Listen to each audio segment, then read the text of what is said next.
तो finally RRB NTPC exam 2025 के लिए मैं लेकर आ चुका हूँ लास्ट 1 ईयर का करंट अफेयर्स। 200 से ज़्यादा मैं अलग अलग टॉपिक के करंट अफेयर्स के क्वेश्चंस यहाँ पे कवर कराने वाला हूँ, जो कि क्विक रिवीजन रहेगा। एनटीपीसी एग्जाम 2025 के लिए सीधा टारगेट रहेगा। तो चलिए स्टार्ट करते हैं। तो यहाँ पे पहला क्वेश्चन आपके सामने बनेगा, जसलीन कौर के बारे में कौन सा कथन सही है। तो पहला कथन कह रहा है कि इन्हें एकल प्रदर्शनी अल्टार के लिए टर्नल पुरस्कार 2024 प्रदान किया गया है। दूसरा स्टेटमेंट कह रहा है कि जसलीन कौर जो हैं ये एक स्कॉटिश सिख कलाकार हैं। तो दोनों स्टेटमेंट इसका क्लियर और राइट आंसर हो जाएगा कि जो टर्नर पुरस्कार है 2024 का किसे प्रदान किया गया है, तो जसलीन कौर को प्रदान किया गया है। तो दोनों स्टेटमेंट इसके क्लियर और राइट आंसर हो जाएगा। हालांकि आपके एग्जाम में ऐसे स्टेटमेंट के तरीके करंट अफेयर्स के क्वेश्चंस तो नहीं पूछेगा, लेकिन आपसे 2-3 पॉइंट आपको इस क्वेश्चन से रिलेटेड अगर याद रहेगा, तो अगर आपसे टर्नर पुरस्कार पूछा गया तो आपसे ये क्वेश्चंस गलत नहीं होगा। तो ए और दोनों इसके क्लियर और राइट आंसर हो जाएगा। तो option A will be the right answer हो जाएगा।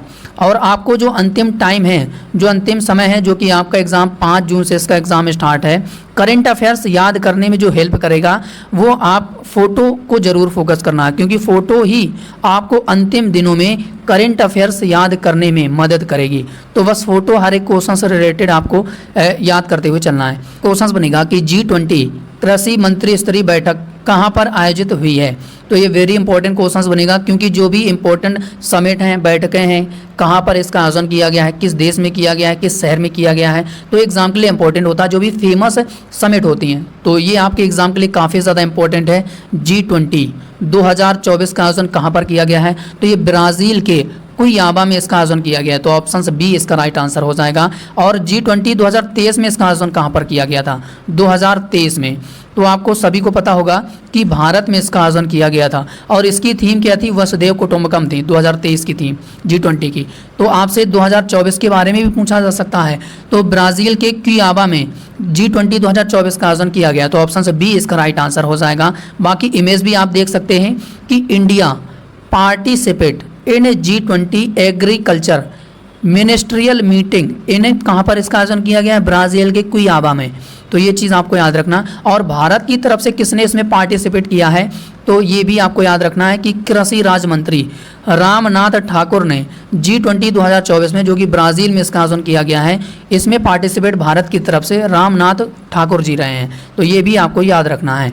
चलिए इसके बाद अगला क्वेश्चन बनेगा कि किस देश के अंगकोर वाट को एशिया में सर्वाधिक फोटोजेनिक यूनेस्को विश्व धरोहर स्थल घोषित किया गया है। तो किस देश के अंगकोर वाट को एशिया में सर्वाधिक फोटोजेनिक यूनेस्को विश्व धरोहर स्थल घोषित किया गया है, तो ये कंबोडिया के अंगकोर वाट को फोटोजेनिक यूनेस्को विश्व धरोहर स्थल में इसे घोषित किया गया है। तो ये वेरी इंपॉर्टेंट क्वेश्चंस बनेगा एग्जाम के लिए, तो ये आपको याद रखना। तो ऑप्शन डी इसका राइट आंसर हो जाएगा।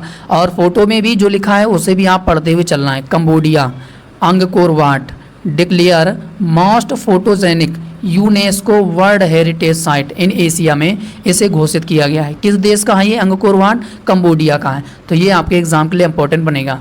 चलिए इसके बाद अगला क्वेश्चन बनेगा कि टाइम पत्रिका ने किसे 2024 पर्सन ऑफ द ईयर के रूप में सम्मानित किया गया है। तो किसे सम्मानित किया गया है, तो राइट आंसर हो जाएगा डोनाल्ड ट्रम्प। और ये अमेरिका के कौन से नंबर के राष्ट्रपति बने हैं, तो 47 नंबर के राष्ट्रपति बने हैं। तो इनको क्या किया गया है कि टाइम पत्रिका में 2024 पर्सन ऑफ द ईयर के रूप में इनको सम्मानित किया गया। तो ऑप्शन से B will be the right answer हो जाएगा। बाकी यहाँ पे इनका आप फोटो भी देख सकते हैं। Person of the year Donald Trump को सम्मानित किया गया है 2024 का। तो ये आपको याद रखना है। बाकी 2-3 फोटो आप देखते हुए चलेंगे तो ये क्वेश्चन से नहीं आपसे भूलेगा। फोटो जितना ज़्यादा आप फोकस करेंगे, सबसे अच्छा तरीका है फोटो को फोकस करना, क्योंकि एग्जाम में लास्ट टाइम में जो आपके काम आएगी वो फोटो काम आएगी, क्योंकि आपने क्वेश्चंस भी पढ़ा और साथ ही साथ जो फोटो में लिखा है उसे आप पढ़ेंगे, ध्यान रखेंगे। तो आपसे अगर ऐसे क्वेश्चंस एग्जाम में आएंगे तो गलत नहीं होगा।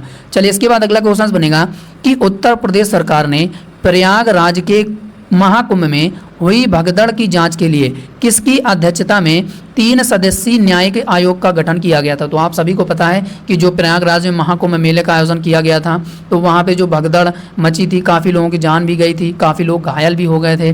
तो उस आयोग का गठन किया गया था, जिसमें किसकी अध्यक्षता में 3 सदस्यीय न्यायिक आयोग का गठन किया गया था। तो किसकी अध्यक्षता में किया गया था? तो सर इसका राइट आंसर हो जाएगा हर्ष कुमार की अध्यक्षता में। तो ऑप्शन सी इसका राइट आंसर हो जाएगा। तो ये इंपॉर्टेंट क्वेश्चन बनेगा, तो आपको ये याद रखना है। बाकी फोटो भी आप यहाँ पे देख सकते हैं। चलिए इसके बाद अगला क्वेश्चन बनेगा। और एक चीज़ मैं आपको बता दे रहा हूँ कि जो 2024 में टीसीएस ने एग्जाम करवाया था रेलवे का, उसमें जो मिलिट्री एक्सरसाइज के क्वेश्चंस में बदलाव किए गए थे, वो ऐसे बदलाव किए गए थे कि किसी देश का, जैसे कोई देश है आपस में कोई मिलिट्री एक्सरसाइज का आयोजन कर रहे हैं, लेकिन उसमें देश का नाम ना पूछ के प्लेस स्थान पूछ लिया गया था। तो ये काफ़ी ज़्यादा इंपॉर्टेंट बदलाव था।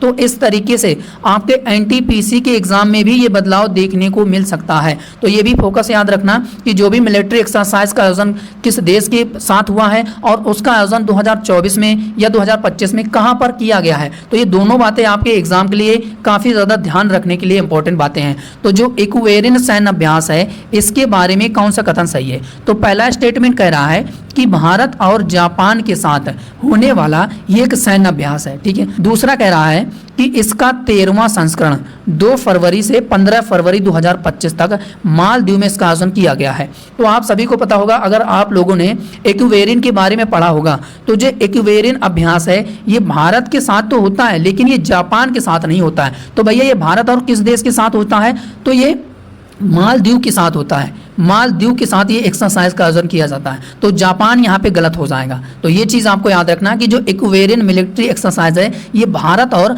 मालदीव के साथ ये आयोजित होने वाला सैन्य अभ्यास है, ना कि जापान के साथ। और इसका कौन सा संस्करण इसका आयोजन किया गया है? 13वां संस्करण 2 फरवरी 2025 को इसका आयोजन किया गया है। कहाँ पर किया गया? मोस्ट इंपॉर्टेंट याद रखने वाली बात, प्लेस स्थान मालदीव में इसका आयोजन किया गया है। तो ये मालदीव के साथ होता है, भारत और मालदीव के साथ इक्वेरियन मिलिट्री एक्सरसाइज, जो कि इसका आयोजन मालदीव में किया गया है।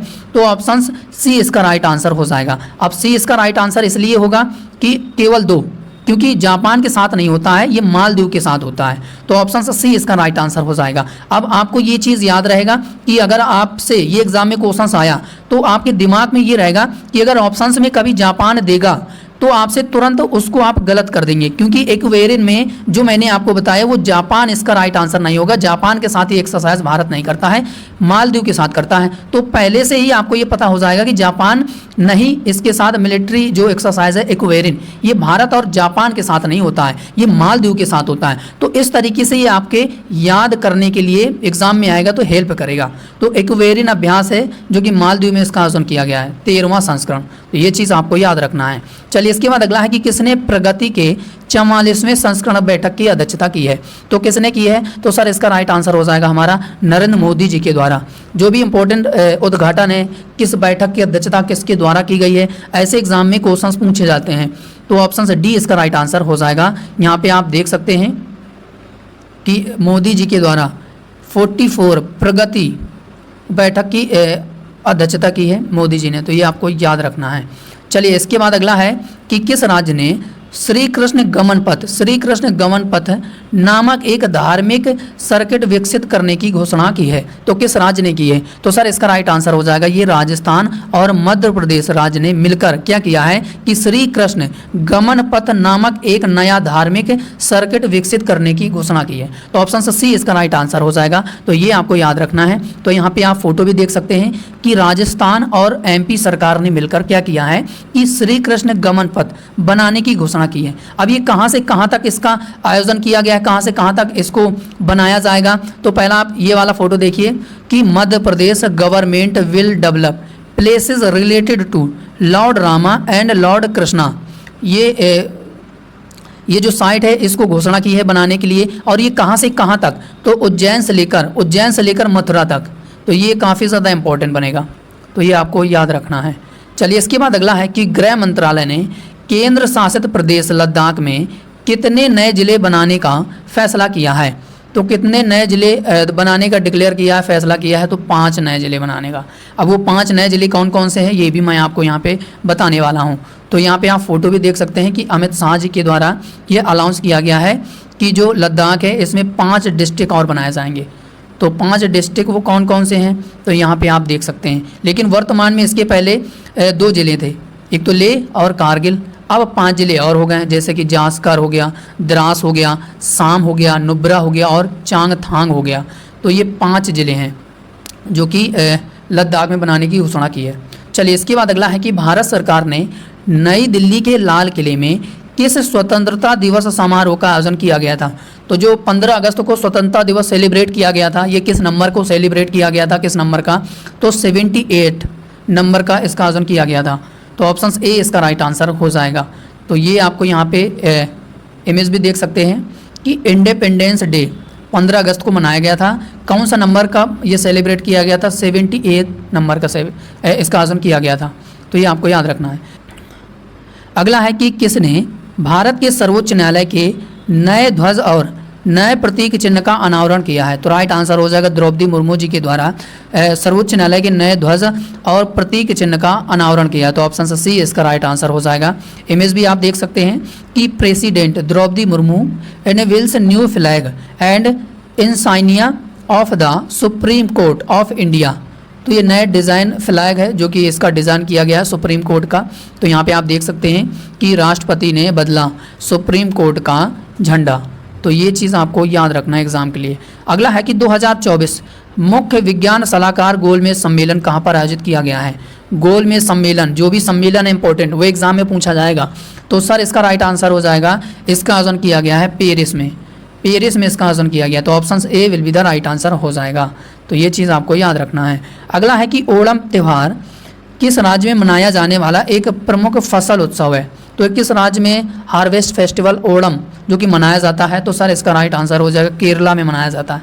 तो केरला इसका राइट आंसर हो जाएगा।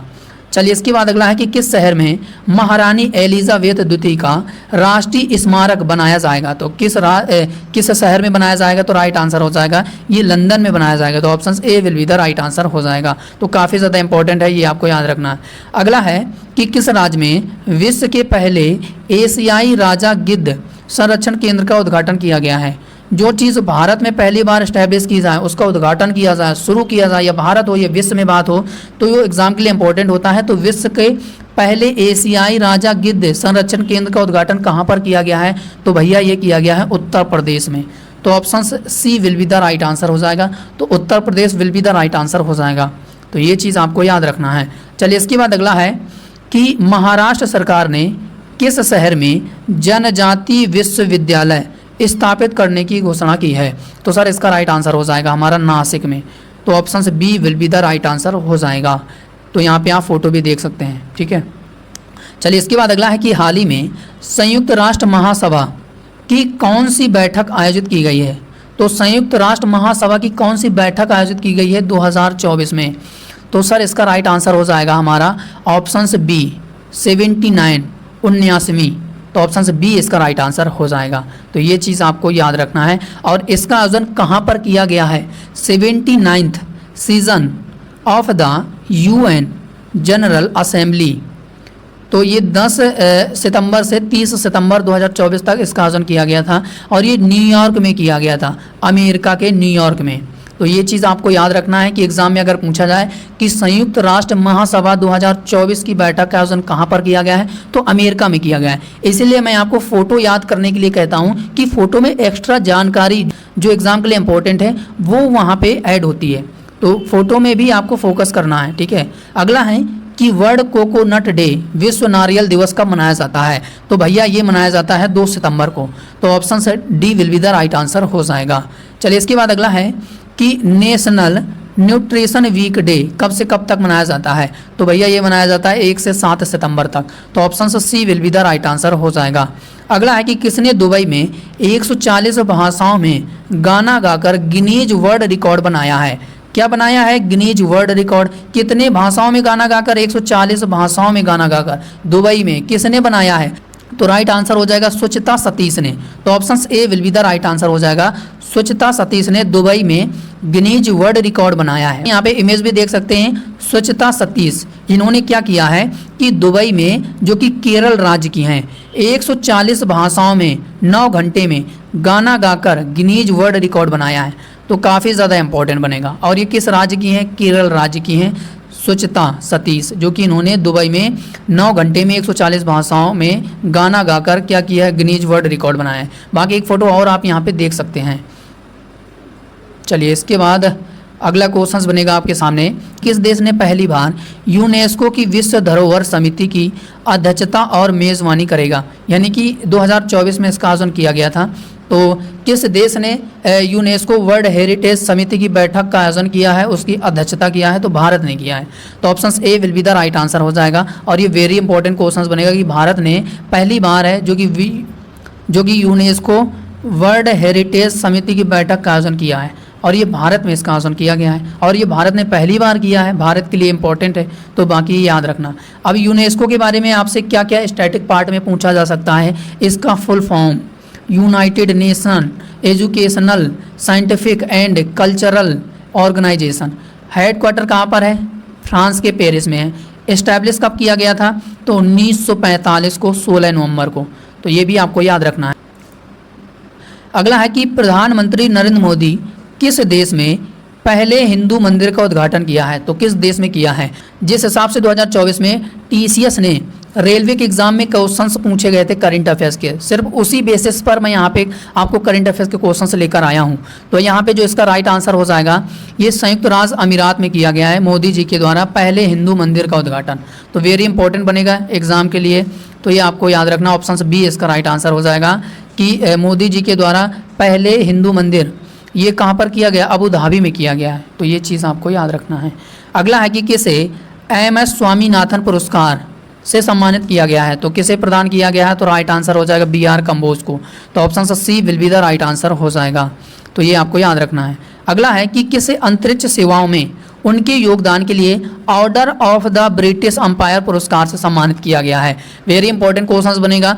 तो एड्रियन माइकल क्रूज को प्रदान किया गया है। किस क्षेत्र में? अंतरिक्ष सेवाओं में उनके योगदान के लिए order of the British umpire पुरस्कार किसे दिया गया? एड्रियन माइकल क्रूज को प्रदान किया गया है। तो option A will be the right answer हो जाएगा। तो ये चीज़ आपको याद रखना। इनका आप यहाँ पे फोटो भी देख सकते हैं। एड्रियन माइकल क्रूज हैं, इनको ये प्रदान किया गया है ब्रिटिश ऑफ द एम्पायर पुरस्कार।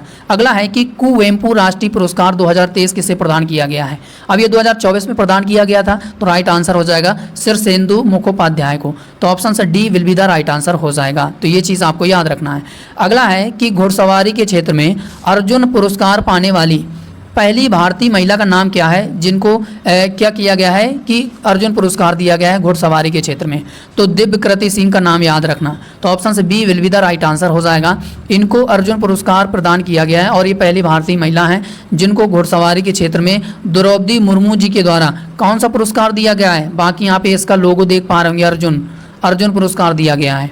तो यहाँ पे आप देख सकते हैं एक और फोटो कि हॉर्स राइडिंग अर्जुन अवार्ड पाने वाली देश की पहली महिला दिव्यकृति सिंह, तो इनको ये प्रदान किया गया है। चलिए इसके बाद अगला है कि स्वच्छ सर्वेक्षण पुरस्कार 2023 में किस शहर ने सबसे स्वच्छ शहर का खिताब जीता है?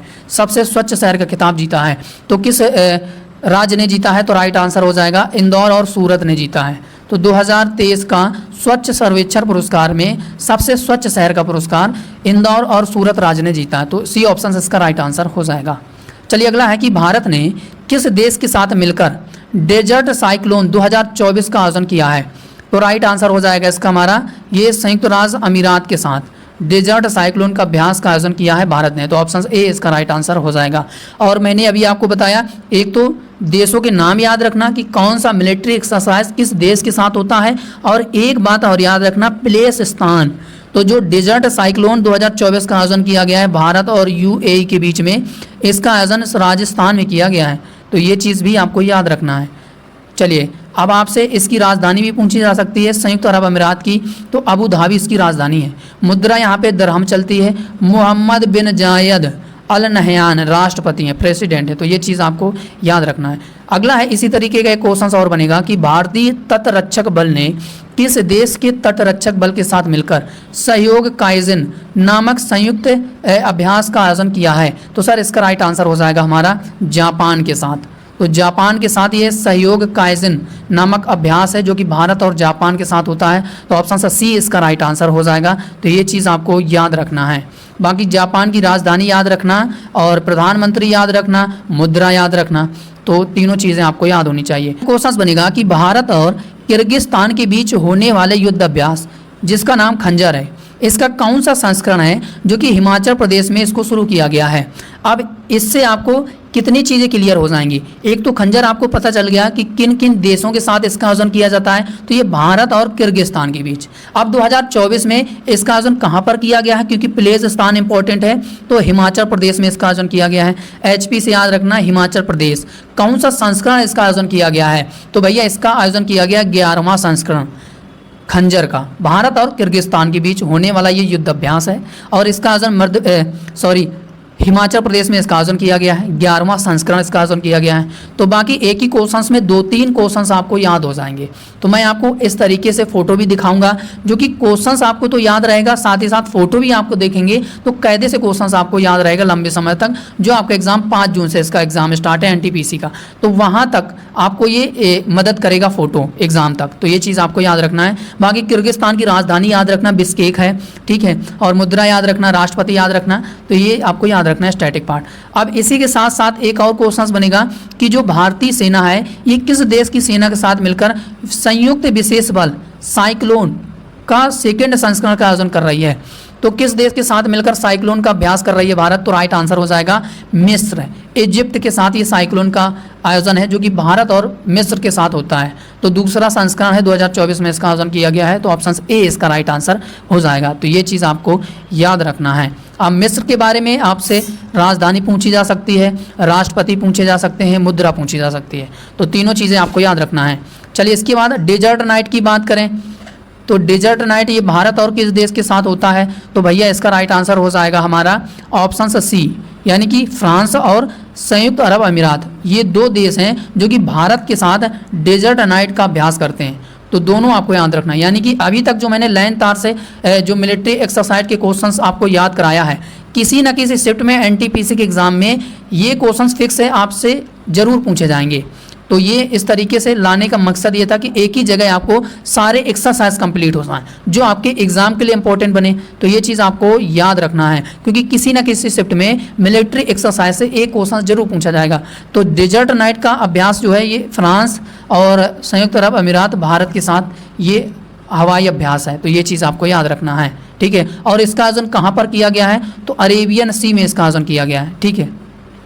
चलिए इसके बाद अगला है कि किस देश ने पहली बार प्रो कबड्डी लीग का खिताब जीता है, तो ये किस देश ने जीता है, पुनेरी पल्टन ने जीता है। और ये उसमें पूछा गया था RPF SI में, RPF SI 2024 में जो एग्ज़ाम हुआ था उसमें ये क्वेश्चन पूछा गया। तो ये मैंने रिपीट कर दिया है, बाकी हो सकता है कि आपसे पूछा जाए। तो यहाँ पे आप देख सकते हैं कि प्रो कबड्डी लीग का खिताब किसने जीता है, पुनेरी पल्टन टीम ने जीता है। तो ये आपको याद रखना है। क्वेश्चन बनेगा कि कौन पेरिस ओलंपिक 2024 के लिए भारतीय टीम के ध्वजवाहक के रूप में अपॉइंट किया गया था, तो किनको अपॉइंट किया गया था, तो सर इसका राइट आंसर हो जाएगा ऑप्शन बी, शरत कमल को। और जो पेरिस ओलंपिक का आयोजन किया गया था 2024 में सेफ दे मिशन के लिए किसे अपॉइंट किया गया था, तो ये भी आपसे एग्जाम में पूछा जा सकता है। तो इनका नाम आता है सामने मैरी कॉम को अपॉइंट किया गया था, ठीक है। सेफ दे मिशन के लिए पेरिस ओलंपिक 2024 के लिए सेफ दे मिशन के लिए मैरी कॉम को अपॉइंट किया गया था। और भारतीय टीम के ध्वजवाहक शरत कमल को अपॉइंट किया गया था। तो ये चीज़ आपको याद रखना है। तो ऑप्शन से बी इसका राइट आंसर हो जाएगा। बाकी फ़ोटो में जो लिखा है आप उसे भी देखते हुए चलिए। शरत कमल ये हैं और सेफ द मिशन के लिए मैरी कॉम को अपॉइंट किया गया है। तो बाकी ये याद रखना। अगला है कि किसने ला लीगा 2023-24 सीज़न का खिताब जीता है, तो किसने जीता है, तो सर इसका राइट आंसर हो जाएगा रियल मैड्रिड टीम ने जीता है। तो option A will be the right answer हो जाएगा। और इसका 36वां संस्करण आयोजित किया गया था जो कि real Madrid team football club ने ला लीगा 2023-24 का खिताब जीता है। तो ये चीज़ आपको याद रखना है। अगला है कि रोलैंड पुरस्कार 2024 किसे प्रदान किया गया है, तो रोलैंड पुरस्कार 2024 किसे प्रदान किया गया है, तो पंकज कुमार चटर्जी को प्रदान किया गया है। तो ऑप्शन सी इसका राइट आंसर हो जाएगा। और ये दूसरी बार है जो कि किसी बंगाली को अनुवाद करने के लिए ये पुरस्कार प्रदान किया गया है। तो ये चीज़ आपको याद रखना है। अगला है कि किसे प्लित्जर वास्तुकला पुरस्कार 2024 प्रदान किया गया है, तो किसे प्रदान किया गया है, तो रिकिन यामामोटो को प्रदान किया गया है। तो ऑप्शन से D will be the right answer हो जाएगा। तो ये चीज़ आपको याद रखना है। अगला है कि हिंदी साहित्य भारती पुरस्कार 2024 किससे प्रदान किया गया है, किसे प्रदान किया गया हिंदी साहित्य भारती पुरस्कार 2024? तो राइट आंसर हो जाएगा कृष्ण प्रकाश। तो ऑप्शन से B will be the right answer हो जाएगा। इनको क्या किया गया है, साहित्य भारतीय पुरस्कार 2024 प्रदान किया गया है कृष्ण प्रकाश को। तो इनका यहाँ पे आप फोटो भी देख सकते हैं। अगला है कि किसे गांधी मंडेला पुरस्कार 2020 से सम्मानित किया गया है? तो किसे प्रदान किया गया है? तो रिगोबार्टा मेनचू तुमको दिया गया है। तो अजीब नाम है, लेकिन मेगागार्टा याद रख लेना या मेंगचू याद रख लेना या तुम कुछ भी याद रख लेना, लेकिन आपसे अगर ये क्वेश्चन एग्जाम में आए तो आपसे छूटना नहीं चाहिए, ये क्वेश्चन सही होना चाहिए। तो ये चीज़ आपको याद रखना कि गांधी मंडेला पुरस्कार 2020 का किसे प्रदान किया गया है? ये रिगोबार्टा मेंचू तुमको प्रदान किया गया है। तो ये हैं, इनका यहाँ पे आप फोटो भी देख सकते हैं। अगला है कि भारत की राष्ट्रपति द्रौपदी मुर्मू ने कितने शीतकालीन वीरता पुरस्कार प्रदान किए गए हैं? तो राइट आंसर हो जाएगा कितने प्रदान किए गए हैं। ये मैंने एक कल जो वीडियो बनाया था उसमें ये क्वेश्चंस कवर कराया था, जिसमें 15 से 16 टॉपिक का मैं वहाँ पर रिवीजन करा रहा हूँ। और वो जो सेशन चल रहा है वो एग्जाम के लिए सीधा टारगेट है, देख लेना। अगर आप वो सेशन देख कर जाते हैं 15 से 16 टॉपिक का, तो आपको उस सेशन से हेल्प जरूर मिलेगी एग्जाम में। तो ये जो वीरता पुरस्कार है शीतकालीन द्रौपदी मुर्मू जी के द्वारा प्रदान किया गया है, कितने लोगों को प्रदान किया गया है, कितने वीरता पुरस्कार दिए गए हैं? तो 36 वीरता पुरस्कार प्रदान किए गए हैं। तो ऑप्शन से डी इसका राइट आंसर हो जाएगा। तो यहाँ पे आप फोटो भी देख सकते हैं कि जिसमें से 10 तो आपके कीर्ति चक्र हो जाएंगे और 26 आपके शौर्य चक्र हो जाएंगे। तो टोटल 36 वीरता पुरस्कार है द्रौपदी मुर्मू जी के द्वारा प्रदान किया गया है, ठीक है, सोल्जर्स को। तो ये चीज़ आपको याद रखना है। अगला है कि अंतर्राष्ट्रीय बाघ दिवस कब मनाया जाता है हर साल? तो भैया ये 29 जुलाई को मनाया जाता है। तो option A will be the right answer हो जाएगा। चलिए अगला है पद्म पुरस्कार 2025 के बारे में कौन सा कथन सही है? तो पहला स्टेटमेंट कह रहा है कि 2025 में 139 पद्म पुरस्कार की घोषणा की गई है। दूसरा स्टेटमेंट कह रहा है कि 2025 में 7 पद्म विभूषण पुरस्कार प्रदान किए जाए हैं।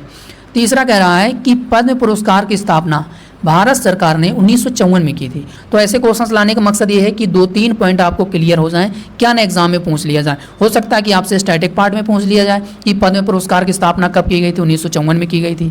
और 2025 में कितने पद्म पुरस्कार दिए गए हैं?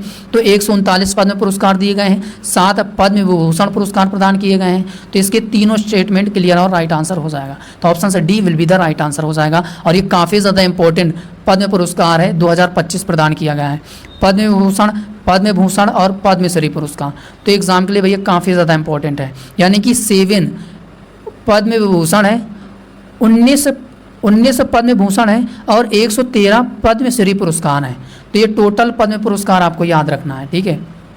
अगला है कि ग्लोबल फायर पावर इंडेक्स 2025 में भारत कौन से स्थान पर है? तो चौथे स्थान पर है भारत। और पहली रैंक अगर पूछी जाए तो अमेरिका की है, ठीक है। पहली रैंक पूछी जाए तो किसकी है? अमेरिका की है। और भारत इसमें किस स्थान पर है? चौथे स्थान पर है। तो ऑप्शन सी इसका राइट आंसर हो जाएगा। तो ये चीज़ आपको याद रखना है। चलिए इसके बाद अगला क्वेश्चन बनेगा कि नमो भारत कॉरिडोर के बारे में कौन सा कथन सही है? तो इसमें 2-3 स्टेटमेंट हैं। तो पहला स्टेटमेंट कह रहा है कि प्रधानमंत्री नरेंद्र मोदी जी ने उत्तर प्रदेश के गाजियाबाद के साहिबाबाद और दिल्ली के न्यू अशोक नगर के बीच नमो भारत कॉरिडोर के 13 किलोमीटर लंबे हिस्से का उद्घाटन किया है। दूसरा स्टेटमेंट कह रहा है कि यह दिल्ली का पहला नमो भारत कॉरिडोर है। तीसरा स्टेटमेंट कह रहा है कि यह semi high speed rail corridor 82.15 kilometre तक फैला है, जो दिल्ली, गाजियाबाद और मेरठ को जोड़ता है। तो अब ऐसे क्वेश्चंस लाने का मकसद है कि 2-3 पॉइंट आपको क्लियर हो जाएगा। तो इसके तीनों जो स्टेटमेंट है क्लियर और राइट आंसर हो जाएगा, ठीक है। तो ये आपको याद रखना है, इंपॉर्टेंट क्वेश्चंस बनेगा। तो यहाँ पे आप देख सकते हैं फ़ोटो। चलिए इसके बाद अगला है कि एयर इंडिया 2025 का आयोजन कहाँ पर किया गया है? तो कहाँ पर किया गया है? तो इसका हमारा राइट आंसर हो जाएगा सर इसका आयोजन कहाँ पर किया गया है? तो इसका हमारा राइट आंसर हो जाएगा बेंगलुरु में। तो option A will be the right answer हो जाएगा। तो ये आपको याद रखना है। चलिए इसके बाद अगला है कि संतोष ट्रॉफी 2025 के बारे में कौन सा कथन सही है? तो जो पहला स्टेटमेंट कह रहा है कि 2024-25 संतोष ट्रॉफी को पश्चिम बंगाल ने जीत लिया है। दूसरा कह रहा है कि यह पश्चिम बंगाल का 33वां खिताब था। तीसरा कह रहा है कि 2024-25 संतोष ट्रॉफी का 78वां संस्करण था। तो इसका इनमें से कौन से स्टेटमेंट्स क्लियर और राइट आंसर है? तो तीनों स्टेटमेंट इसके क्लियर और राइट आंसर हैं, ठीक है। तो ये चीज़ आपको याद रखना है। तो ऑप्शन से डी इसका राइट आंसर हो जाएगा, ठीक है। 1, 2, तीनों स्टेटमेंट इसका राइट आंसर हो जाएगा। तो ये आपको याद रखना है कि संतोष ट्रॉफी को किसने जीता है? वेस्ट बंगाल ने जीता है, केरला को हराकर जीता है फाइनल में। चलिए इसके बाद अगला है कि राष्ट्रीय खेल 2025 के बारे में कौन सा कथन सही है। तो राष्ट्रीय खेल इंपॉर्टेंट क्वेश्चन सही है। तो पहला स्टेटमेंट कह रहा है कि राष्ट्रीय खेल 2025 उत्तराखंड में आयोजित किया गया है और यह राष्ट्रीय खेल का 37वां संस्करण है। तीसरा कह रहा है कि राष्ट्रीय खेल 2025 में 28 जनवरी से 14 फरवरी 2025 तक आयोजन किया गया था। तो इसका राइट आंसर हो जाएगा हमारा 1 और 3 इसका राइट आंसर हो जाएगा, क्योंकि जो अभी हाल ही में जो राष्ट्रीय खेल 2025 का आयोजन किया गया है इसका 38वां संस्करण आयोजित किया गया है, ना कि 37वां। 37वां तो पिछले वर्ष किया गया था। तो इसका 2 ऑप्शन सही नहीं होगा, 1 और 2 इसका राइट आंसर हो जाएगा कि जो 38वां राष्ट्रीय खेल है ये उत्तराखंड में इसका आयोजन किया गया है। तो ये आपको याद रखना है। और कब से कब तक इसका आयोजन किया गया, 28 जनवरी से 14 फरवरी 2025 तक। तो ऑप्शन ए इसका राइट आंसर हो जाएगा। इसका 2 स्टेटमेंट गलत होएगा, ठीक है, क्योंकि इसका 37वां संस्करण नहीं है, इसका 38वां संस्करण आयोजित किया गया है 2025 में। तो ए ऑप्शन इसका राइट आंसर हो जाएगा। फोटो भी देख सकते हैं, फोटो से और आपको याद रहेगा कि उत्तराखंड में कौन सा नेशनल गेम का आयोजन किया गया, 38वां। तो ये चीज़ आपको याद रखना है। अगला है कि खो खो विश्व कप 2025 के बारे में कौन सा कथन सही है।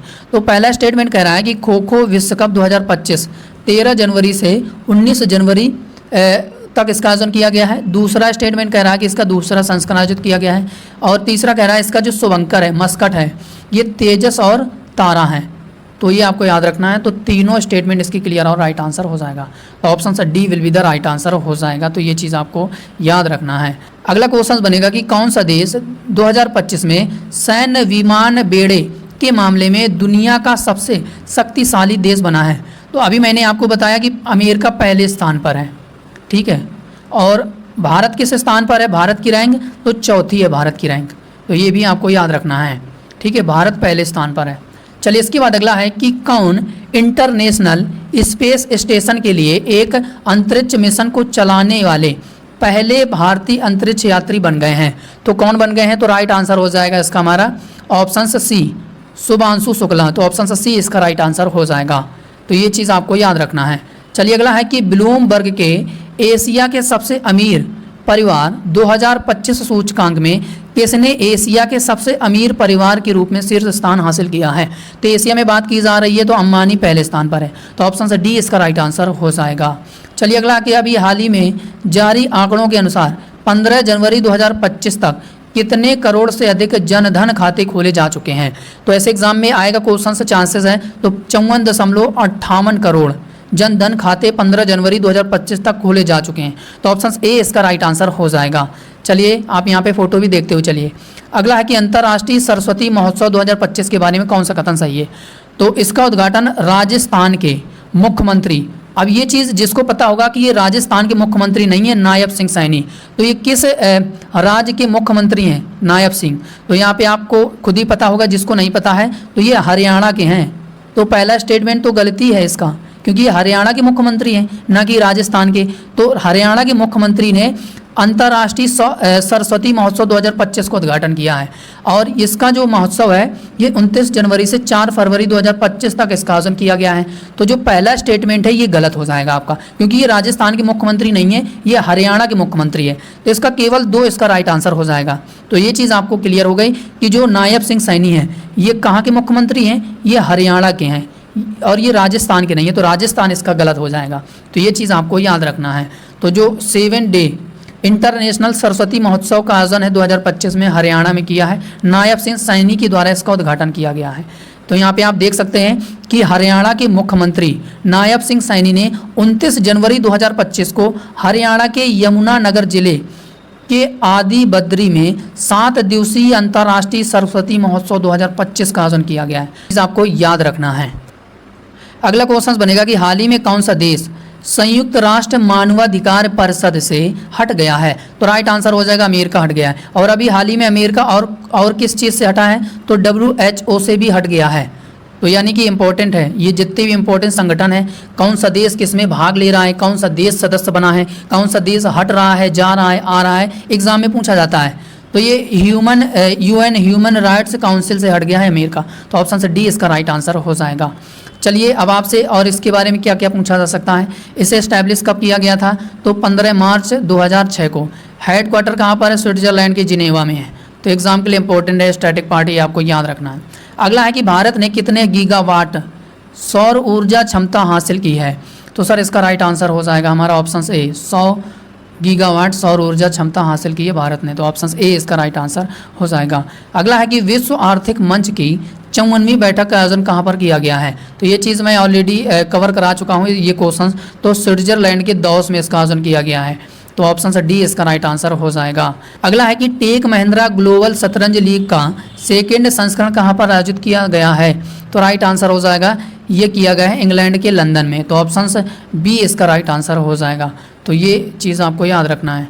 अगला है कि अंडर 17 और अंडर 23 एशियाई कुश्ती चैंपियनशिप 2024 का आयोजन कहाँ पर किया गया है। तो सर इसका राइट आंसर हो जाएगा ये जॉर्डन के अम्मान शहर में इसका आयोजन किया गया है। तो ऑप्शन से डी इसका राइट आंसर हो जाएगा। तो ये चीज़ आपको याद रखना है। अगला important questions, very important questions कि नाटो शिखर सम्मेलन 2024 का आयोजन कहाँ पर किया गया है। तो सर इसका राइट आंसर हो जाएगा ये किया गया है अमेरिका में। तो ऑप्शन से सी इसका राइट आंसर हो जाएगा अमेरिका के वाशिंगटन डीसी में। तो ये चीज़ आपको याद रखना, नाटो शिखर सम्मेलन 2024 कहाँ पर किया गया है, वाशिंगटन डीसी में। तो ये काफ़ी ज़्यादा इंपॉर्टेंट है नाटो शिखर सम्मेलन, तो ये याद रखना। अगला है कि भारत रूसी तेल के शीर्ष आयातक के रूप में किस देश से आगे निकल गया है। तो किस देश से आगे निकला है। तो राइट आंसर हो जाएगा चीन। तो ऑप्शन से C will be the right answer हो जाएगा।